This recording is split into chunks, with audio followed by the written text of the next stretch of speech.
So I wasn't even thinking, and I did the hospital tour and I didn't even think like, oh, I might want to choose a hospital with like a trauma NICU or like, I just wasn't even in that headspace. And just to rewind a little bit, I've done 2 full spectrum doula trainings. Actually, that's not true. I'm a full spectrum doula, but I've done 1 birth doula training and another training of several years later, doula training.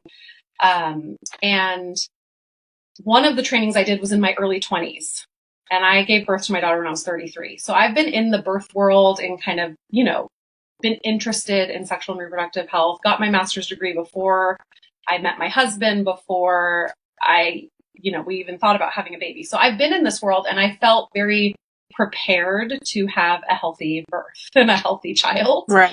So I didn't even think about the complications, which is an interesting fact in itself, right? This idea of like feeling so informed and having no preparation for the underbelly. So there's something to be said about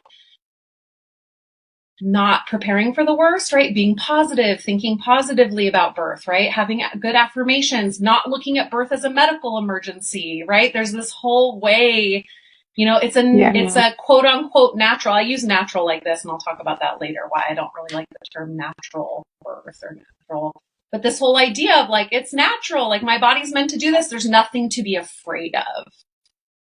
And that, in the end, didn't prepare me for the outcome. And I would never encourage people to prepare for the worst, but I would encourage people to think about the birthing place and to just think about a plan.